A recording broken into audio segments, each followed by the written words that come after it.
Thanks for watching. Don't forget to like, comment, share and subscribe. الحمد لله وحده والصلاة والسلام على من لا نبي بعده أما بعد قال النبي صلى الله عليه وسلم خيركم من قرأ القرآن وأقرأ أو كما قال عليه الصلاة والسلام. معزز سامعین، یقیناً وقت بہت زیادہ ہو چکا ہے اور آپ حضرات بھی بیٹھے ہوئے تھک گئے ہوں گے،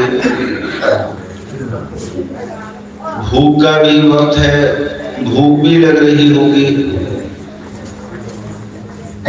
آپ کی ضرورتوں کا مجھ کو احساس ہے اور اس کے پیش نظر ہی میں بہت مختصر طور پر چند گزارشات آپ کے سامنے عرض کروں گا.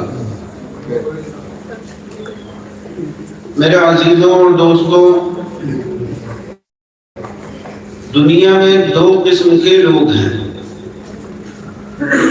ایک تو وہ حضرات ہیں جن کی ابھی شادی نہیں ہوئی، کنوارے ہیں. دوسرے وہ ہیں جو شادی شدہ ہیں اور اللہ نے ان کو اولاد کی نعمت سے نوازا ہے. چاہے وہ لڑکے ہوں یا لڑکیاں، ان کے خود اپنے کچھ ارمان ہوتے ہیں، خواہشیں ہوتی ہیں، آرزویں ہوتی ہیں اور وہ ان چیزوں کو حاصل کرنے کی فکر اور کوشش کرتے ہیں. انہیں دوسروں کی اتنی پرواہ نہیں ہوتی جتنا کہ اپنی پرواہ ہوتی ہے. لیکن جو صاحب اولاد ہیں، اللہ نے ان کو اولاد دی ہے، ان کا معاملہ یہ ہے کہ وہ اپنے لیے نہیں جیتے بلکہ اپنی اولاد کے لیے جیتے ہیں. انہیں اپنے کھانے کپڑے کی کوئی فکر نہیں ہوتی، اپنے بچوں کے کھانے کپڑے کی فکر ہوتی ہے. اپنی کوئی خواہش، کوئی آرزو نہیں ہوتی، بس بچوں کی تمنائیں پوری کرنے میں لگے ہوتے ہیں. فکر میں لگے رہتے ہیں کہ کسی طرح سے ہم اپنے بچوں کو خوشیاں دے دیں، ان کی تمنائیں پوری کر دیں. تو وہ جیتے ہیں تو صرف اپنے بچوں کے لیے جیتے ہیں. ہوتا نہیں ہوتا بھائی؟ اور کہا بھی جاتا ہے کہ دنیا میں صرف 3 قسم کے لوگ ہیں جو اپنے چھوٹے کی ترقی چاہتے ہیں اور اپنے سے بڑا دیکھنا چاہتے ہیں. ایک استاد وہی چاہتا ہے کہ میرا شاگرد مجھ سے زیادہ ترقی کر جائے. ایک شیخ اپنے مرید کے لیے چاہتا ہے کہ میرا مرید مجھ سے آگے بڑھ جائے. اور ایک باپ وہ یہ چاہتا ہے کہ میرا بیٹا مجھ سے زیادہ شہرت حاصل کر جائے. باپ کو اس بات سے خوشی نہیں ہوتی کہ میری اولاد میرے نام سے پہچانی جائے. باپ کو خوشی ہوتی ہے اس بات سے کہ میں اپنی اولاد کے نام سے پہچانا جاؤں. لوگ یہ کہیں کہ یہ فلاں شخص کا باپ ہے. جب باپ اپنے بیٹے کی طرف نسبت سنتا ہے اور لوگ اس کا تذکرہ کرتے ہیں کہ صاحب جو جا رہے ہیں، یہ صاحب جو بیٹھے ہوئے ہیں، یہ فلاں صاحب کے والد ہیں، عزت سے محفل کے اندر بیٹے کا نام لیا جاتا ہے، تو باپ کا سینہ خوشی سے پھولا نہیں سماتا، اسے فخر محسوس ہوتا ہے کہ دیکھو میرے بیٹے کا نام کتنی عزت کے ساتھ، کتنی شہرت کے ساتھ لیا جا رہا ہے. میں ایک واقعہ آپ کے ساتھ عرض کرتا ہوں. ایک شخص ایک بڑی کمپنی کے اندر گیٹ مین تھا جو گیٹ پر بیٹھتے ہیں. اس کا صرف خالی کام یہ تھا کہ گیٹ پر بیٹھنا ہے, تو گاڑی آفیسروں کی آ رہی ہے تو گیٹ کو کھولنا ہے, گاڑی اندر آ جائے گیٹ بند کر دینا ہے, بس یہی کام تھا اس کا. لیکن اس گیٹ مین نے اپنے بیٹے کو پڑھایا, ترقی دلائی, اور جوان ہونے کے بعد اس کا بیٹا ایک بڑا آفیسر بنا. اور اللہ کا کرنا دیکھیے, آفیسر بننے کے بعد بچے کا پہلا سلیکشن جو ہوا, پہلی پوسٹنگ جو ہوئی, وہ اسی کمپنی کے اندر ہوئی جس کے اندر باپ گیٹ مین تھا. اب جیسے اس میں سلیکشن ہوا بیٹے کا, تو بیٹا گھر پر آیا باپ کے پاس اور کہا کہ ابا آپ نے بہت محنت کی, بہت تکلیفیں اٹھا کر مجھ کو پڑھایا لکھایا, اور آج اللہ نے مجھے آفیسر بنا دیا ہے, تو اب آج کے بعد آپ ڈیوٹی کرنے نہیں جائیں گے, اب آپ گھر کے اندر آرام کریں. اور دوسری بات یہ ہے کہ میرا چونکہ سلیکشن ہوا ہے آپ کی کمپنی کے اندر, میں وہاں پر گاڑی کے اندر بیٹھ کر انٹری کروں گا, تو میرا یہ ضمیر گوارا نہیں کر سکتا کہ میرا باپ اس کمپنی کے اندر گیٹ مین ہے جس کے اندر میں ایک آفیسر کی حیثیت رکھتا ہوں. یہ بچے کی سعادت بننے کی بات تھی, اچھی سوچ تھی بچے کی, لیکن مجھے جملہ سنانا ہے باپ کا. باپ بولا, بیٹا میری تو زندگی گزر گئی ہے گیٹ مینی کرتے ہوئے, اور بڑے بڑے آفیسروں کے لیے گیٹ کھولتے اور بند کرتے ہوئے, لیکن بیٹا اس دن کو دیکھنے کے لیے میری آنکھیں ترس رہی ہیں کہ ایک دن وہ آئے کہ جب میری کمپنی کے اندر میرا بیٹا گاڑی کے اندر بیٹھ کر جا رہا ہو اور میں اس کے لیے گیٹ کھولوں گی, تو یہ میرے لیے فخر کی بات ہوگی کہ جس کمپنی کے اندر بیٹا باپ گیٹ مین ہے, اس کے اندر بیٹا آفیسر ہے. تو خدا رحمت مجھے مجبور مت کرو, اور میری برسوں کی آرزو آج پوری ہونے دو. دیکھا میرا عزیزو دوستو, ہر باپ کی تمنا اور خواہش ہوتی ہے کہ میرے چھوٹے ترقی کریں, میرا بیٹا مجھ سے بڑھ کر پوسٹ پر پہنچے. تو میرا عزیزو دوستو, جب دنیا کے اندر باپ یہ چاہتا ہے کہ میرا بیٹا اچھی پوسٹ کو اوپر پہنچے, ترقی کرے, تو دین کے اندر کیا باپ یہ نہیں چاہے گا کہ میرا بیٹا دین کے اندر بھی آگے بڑھے؟ میں پیچھے نماز پڑھوں تو میرا بیٹا مصلی کے اوپر کھڑو کر کے نماز پڑھے, اور مفتی انس صاحب اپنے مدرسے کے اندر جلسہ کریں, پروگرام کریں, اور علماء کرام کو بلائیں, اور میں عوام میں بیٹھ کر کے بیان سنوں, تو میرا بیٹا کرسی کے اوپر بیٹھ کر کے تقریر کرے. کیا دل نہیں چاہے گا آپ کا؟ آپ خواہش نہیں کریں گے کہ آپ کا بیٹا دین اور دنیا دونوں چیزوں کے اندر آپ سے بڑھ کر ترقی حاصل کرے؟ تو میرے عزیز و دوستوں, ہماری تو یہ خواہش ہوتی ہے کہ ہمارے بچے دینی دنیا کی ترقی کریں اور ہم سے آگے بڑھیں, لیکن افسوس سے زمانہ آج یہ کوشش کی جا رہی ہے کہ کسی طریقے سے اہل ایمان کے ایمان کو سلب کر لیا جائے. ان کے پاس جو ایمان کی نعمت ہے اس نعمت کو چھین لیا جائے، اور اس کے لیے جو حکومتی سطح پر، عالمی سطح کے اوپر ہتھ کنڈے استعمال ہو سکتے تھے وہ لوگ استعمال کر رہے ہیں کہ کسی طریقے سے اہل ایمان کی جو نعمت ان کو ملی، اہل ایمان کو جو نعمت ملی ہوئی ہے ایمان کی، وہ نعمت ان سے سلب کر دی جائے، اور اس کے لیے طرح طرح کی اسکیمیں اور پلاننگ بنائی جا رہی ہے اور اس کے لیے کوششیں کی جا رہی ہیں۔ تو ہمیں بہت زیادہ ساودھان ہونے کی، بیدار ہونے کی، عقل مندی سے کام لینے کی ضرورت ہے۔ جیسے ابھی بتلا رہے تھے عزیزم مفتی محمد صلی اللہ علیہ وسلم کہ ہمیں اپنے اندر اپڈیٹ پیدا کرنے کی ضرورت ہے۔ اگر ہم اسی ڈگر کے اوپر چلے رہے اور ہم نے زمانے کے چیلنجوں کا سامنا نہیں کیا تو زمانہ ہمیں پچھاڑ دے گا۔ اور ایک بات آپ کو بتا دوں تجربے کی،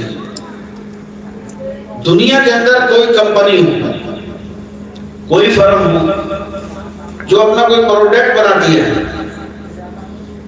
اگر وہ اپنے اندر اپڈیٹ نہیں لاتی ہے، زمانے اور حالات کے اعتبار سے اپنے اندر تبدیلیاں پیدا نہیں کرتی ہے، تو چاہے وہ کمپنی کیسی بھی ہو لیکن تھوڑے دن کے بعد اس کا نام و نشان مٹنا شروع ہو جاتا ہے۔ ایک میں مثال لیتا ہوں آپ کو، یہ بچے تو نہیں جانیں گے اس چیز کو، جو بوڑھے حضرات ہیں وہ سمجھیں گے، کیونکہ میں بھی بوڑھا ہوں، میں داڑھی کالی ہے، تھوڑی سی غلطی ہے، انہیں بڑھاپا میرا بھی ہے، سوچیے گا کہ جوان بیٹھا ہوا ہے، تو بوڑھے سمجھیں اس چیز کو۔ آپ نے بچپن میں ایک بہت زیادہ ایڈورٹائز سنا ہوگا جب آپ ریڈیو کے اوپر خبریں سنتے تھے، نرما واشنگ پاؤڈر، نرما سنا ہے کہ دودھ جیسی سفیدی نرما سے آئے، رنگین کپڑا بھی کھل کھل جائے، واشنگ پاؤڈر نرما۔ یہ ریڈیو پر آتا تھا، خوب ایڈورٹائز آتا تھا، اتنی دھوم تھی اس زمانے میں اس کی کہ گھر گھر واشنگ پاؤڈر تھا نرما۔ لیکن آج نرما کا کوئی نام لینے والا نہیں ہے۔ اب یہ بچے تو جانے گے بھی نہیں کہ نرما کوئی پاؤڈر ہوتا ہے، دھانا کی دکانوں میں مل جاتا ہے، لیکن سمجھ نہیں پائیں گے کہ نرما پاؤڈر۔ کیوں یہ مٹا؟ کیوں یہ کمپنی فیل ہوئی؟ اتفاق سے میں یوٹیوب کے اندر کچھ نیوز سننا تھا، ایک دم اس میں لکھا ہوا آیا نرما پاؤڈر کے فیل ہونے کی وجہ۔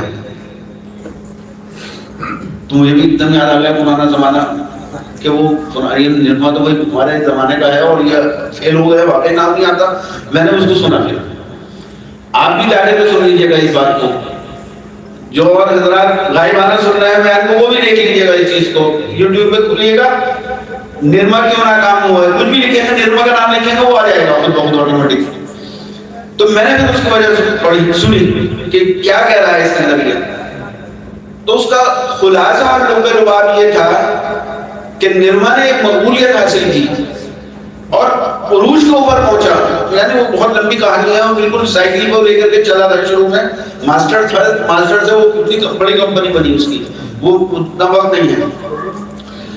تو اس میں انہوں نے لکھا ہے کہ نرما ناکام اس لیے ہوا کہ نرما نے اپنے اندر وقت اور حالات کے اعتبار سے تبدیلی نہیں کی۔ نرما عروج پہ رہا، اس کو اپنے اوپر گھمنڈ رہا کہ میری مارکیٹ کے اندر ویلیو ہے، اور یہ بیدار نہیں ہوا، اس نے زمانے کے چیلنجوں کا سامنا نہیں کیا۔ ادھر آ گیا ڈائٹ پاؤڈر اور سرف، یہ سادہ سفید رنگ کا پاؤڈر ہوتا تھا، انہوں نے بلو کلر کا، نیلے کلر کا دانے دار لے جایا اور اس کے اندر خوشبو ڈالی کہ جب کپڑے بھی پہنتے تو کپڑے کے اندر وہ خوشبو آ جائے۔ نیا پیکنگ، خوبصورت پیکنگ بنا کر کے پیش کیا دوسرے پاؤڈروں کو، تو لوگوں نے جب نئی چیز دیکھی تو دھیرے دھیرے ان نئی چیز کی طرف مائل ہونے لگے، چمک کے سامنے سب چیز مان پڑنی شروع ہو جاتی ہے۔ کہتے ہیں نا چڑھتے ہوئے کو سلام، کام بولتا ہے۔ تو اب نتیجہ کیا ہوا ہے کہ نرما کو لوگ بھولنے لگے اور نئی کو قبول کرنے لگے. تو میرے عزیز و دوستو دیکھیے جو ہمارے مدارس دارالعلوم ہیں، مظاہرعلوم ہیں اور ان سے ملحق مدارس ہیں، وہ جو کام کر رہے ہیں ان کو تو ہم لوگ نہیں پہنچ سکتے، وہ تو بہت اونچے درجے کا کام ہے، اور اللہ نے ان کی تو مقبولیت قیامت تک کے لیے قائم کر دی ہے. لیکن اور وہ جو نصاب پڑھا رہے ہیں، جو ترتیب دے رہے ہیں، وہ بہت بڑے بڑے حضرات ہیں، بہت زیادہ ہم سے عقل سود بوجھ رکھنے والے حضرات ہیں، ان کا ہم لوگ مقابلہ نہیں کر سکتے. وہ جس نظام کو لے کر چل رہے ہیں اور وقت کے تقاضے اور حالات کا سامنا کر رہے ہیں، وہ بڑے حضرات کی چیزیں ہیں، وہ اپنی جگہ پر صحیح ہے. جو مفتیان تیار ہو رہے ہیں، علماء تیار ہو رہے ہیں، قرآن تیار ہو رہے ہیں ان اداروں کے ذریعے سے، وہ اپنی جگہ پر ہے. لیکن مدرسوں میں پڑھنے والی تعداد ہمارے مسلمان بچوں کی بہت تھوڑی تعداد ہے. کہا جاتا ہے کہ مشکل سے 5% ہیں. 95% ہمارے بچے اسکولوں میں جانے والے ہیں. ہمارے لڑکے اور لڑکیاں 95% اسکولوں میں جا رہے ہیں.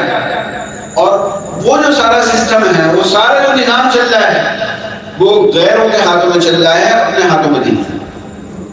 نتیجہ یہ ہو رہا ہے کہ ہمارے 95% دوسروں کے نظام تعلیم کے ماتحت چل رہے ہیں، اور 5% صرف مدارس کے اندر پڑھنے کے لیے جا رہے ہیں. تو وہ تو اپنی جگہ پر خدمات انجام دے رہے ہیں، ان کو تو نہ چھوڑا جائے گا، اور وہ چھوئیں گے تو وہ بڑے حضرات ہیں، وہ سمجھے کس طریقے سے کریں گے. لیکن ہم لوگوں کو جو فکر کرنے کی ضرورت ہے وہ 95% کی ضرورت ہے، اور اس کے لیے ضرورت ہے ہمیں نظام تعلیم کو اپنے ہاتھ میں لینے کی. اور یہ میں نہیں کہتا،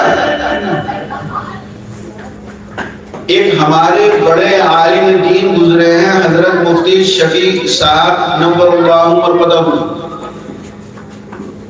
سارے علماء دیوبند کے سامنے سر اپنا جھکا دیتے ہیں، نام ان کے سامنے آتے ہیں.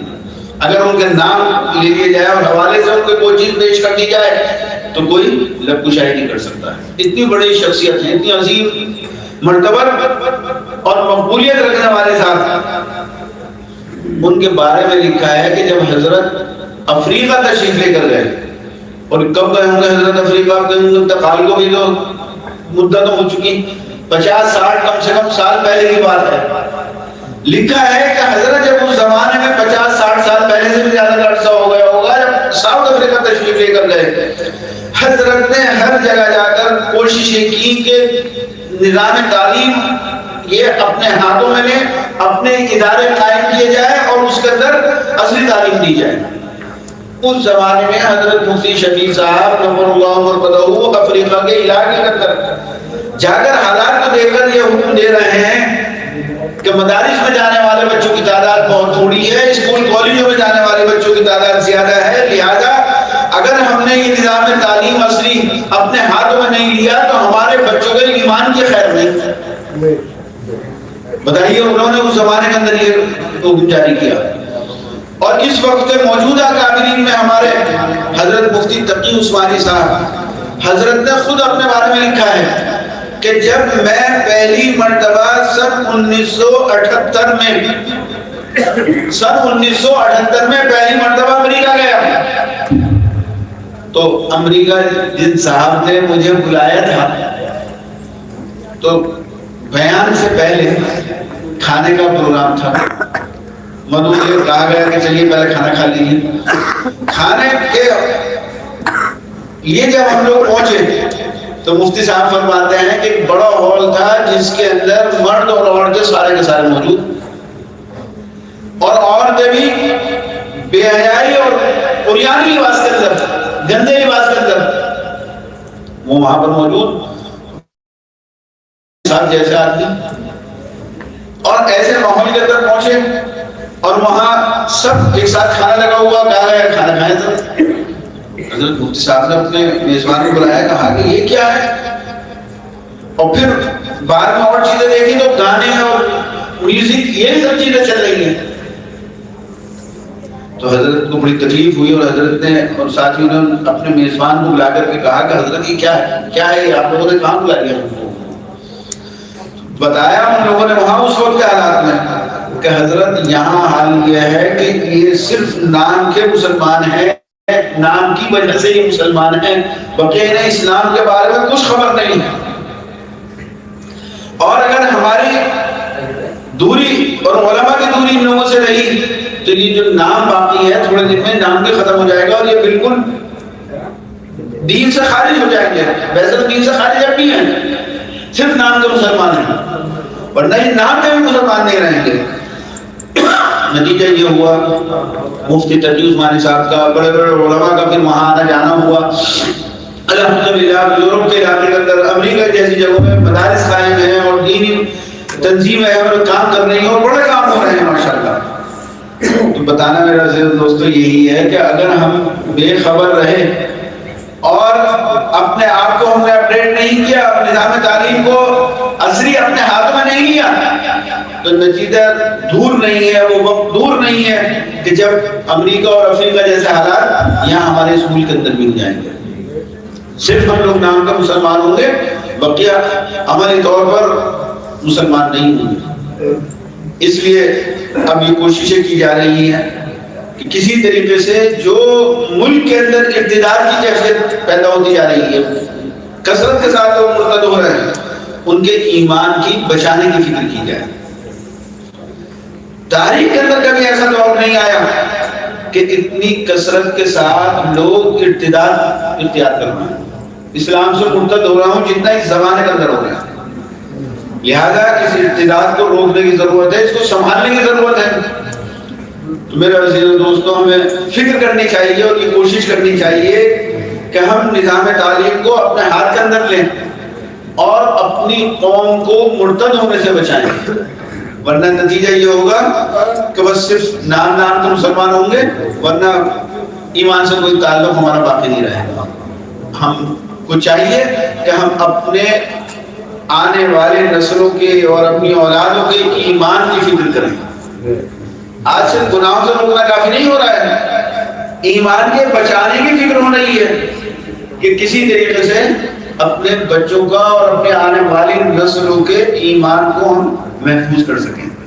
تو میرے دوستوں اپنے ہاں یہی سلسلہ شروع کیا گیا کہ حفظ کی تعلیم رکھی ہے، بھی آگے درس نظامی نہیں کیا کیونکہ ماشاءاللہ ہمارے نگینے میں کثرت مدرسے موجود ہیں جہاں درس نظامی کی تعلیم ہوتی ہے۔